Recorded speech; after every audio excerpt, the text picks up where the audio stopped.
Good evening. This is DT News, your front line for unfiltered global truth. And tonight, we are going deep into what could be the most consequential foreign policy moment of Donald Trump's second term. U.S. President Donald Trump has just delivered one of the clearest, most unapologetic endorsements of regime change in Iran that any American leader has ever uttered in public. Speaking on Friday, he said it plain and simple: regime change in Iran is the best thing that could happen. And then he added something that cuts straight to the bone of 47 years of frustration, 47 years of hostages, 47 years of terrorism sponsorship, 47 years of nuclear blackmail. For 47 years, Trump said, they've been talking and talking and talking. In the meantime, we've lost a lot of lives. Now, let's be very clear about what this means. This is not some vague policy wink.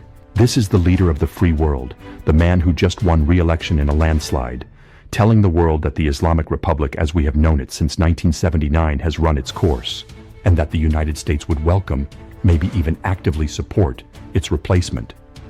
He didn't name names, he didn't draw up a new government on the spot, but he did say something that should send a chill down every Ayatollah's spine.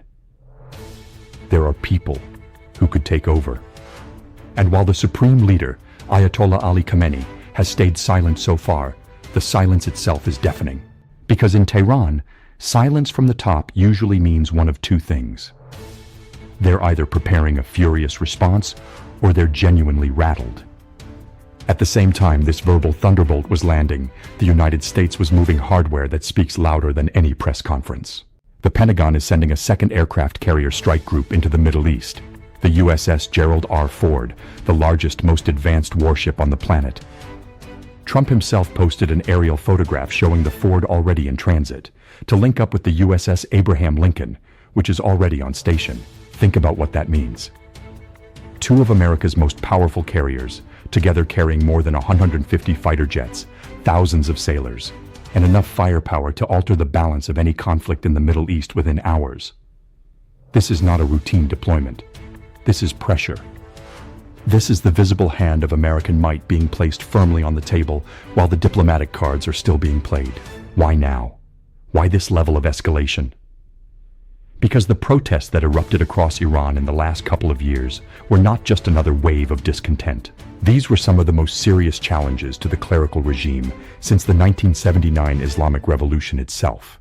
Thousands of Iranians, young people, women, students, workers, took to the streets after the death of Mahsa Amini. The regime responded the only way it knows how, with bullets, with mass arrests, with executions. Human rights groups say thousands were killed.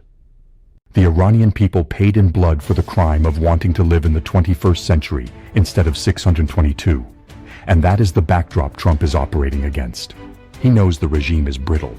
He knows the Iranian people are tired of being poor in one of the richest countries on earth. Tired of watching their money fund Hezbollah rockets and Hamas tunnels instead of hospitals and schools. Now let's rewind for a moment so you understand exactly how we got here, because history matters. The Islamic Revolution of 1979 didn't just change Iran, it changed the world. It turned a modernizing monarchy into a theocratic dictatorship, took American hostages for 444 days, and set the template for radical Islamist terrorism that we are still fighting today. From that moment on, every American president has tried some version of the same failed playbook. Sanctions, diplomacy, more sanctions, more diplomacy. Donald Trump was the first president who said, enough. In his first term, he walked away from Barack Obama's nuclear deal, which he correctly called the worst deal in American history. He reimposed maximum pressure sanctions that actually hurt the regime's wallet. He ordered the killing of Qasem Soleimani, the man who ran Iran's terror network across the region. And for a brief period, Iran was on its back foot. Then came the Biden years, weakness, billions of dollars unfrozen, a return to the old failed diplomacy, and Iran smelled blood. They accelerated their nuclear program, enriched uranium to near weapons-grade levels, armed their proxies, and helped launch the October 7th massacre through Hamas. Fast forward to today, Trump is back. And the message is unmistakable. The game has changed. Speaking at Fort Bragg on Friday evening, Trump was asked what Iran should do. His answer was vintage Trump, direct, no nonsense. Give us a deal that they should have given us the first time. What does that deal look like? The United States wants Iran to completely halt uranium enrichment and to stop the ballistic missile program. Israel, through Prime Minister Benjamin Netanyahu, is demanding even more. The total dismantling of Iran's nuclear infrastructure, the end of support for Hamas, Hezbollah, the Houthis, and every other proxy militia that has turned the Middle East into a shooting gallery. Iran's new president, Masoud Pezeshkian, is trying to play both sides. He says he's ready to limit the nuclear program, but warns against excessive demands. That's the same language we've heard for 20 years. The regime always talks moderation when the pressure is on, and then goes right back to the centrifuges. Trump knows the pattern. That's why the second carrier is moving. That's why he's keeping the military option visibly steaming toward the theater. Now let's talk about the 12-day war between Israel and Iran that happened just last year. That was the moment the mask came off completely. And in the end, Israel's Iron Dome and American and Allied assistance proved once again that Iran's threats are loud, but its military reach is limited. That conflict is what restarted the nuclear talks in earnest. But those talks have gone nowhere because Iran still thinks it can play the old game. Let's talk numbers for a second, because the economics of this matter. Iran's economy is in free fall. Inflation is running over 40%. Young Iranians are leaving the country in droves. The brain drain is catastrophic. The regime survives on oil smuggling and the hope that China and Russia will buy. But even those lifelines are shrinking. The Iranian people know this. That's why the protests were so dangerous to the regime. That's why Trump's words resonate so powerfully inside Iran.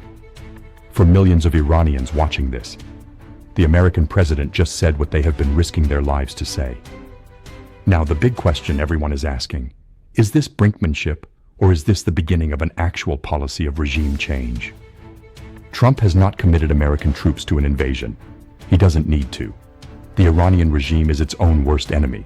Decades of mismanagement, corruption, and ideological insanity have hollowed it out. The clerical establishment is divided. The economy is a house of cards. What Trump is doing is classic maximum pressure 2.0. Diplomatic isolation, economic strangulation, and open moral support for the Iranian people. And here's the part the mainstream media won't tell you. The Iranian diaspora is electrified. They see a president who understands the enemy is not the Iranian people.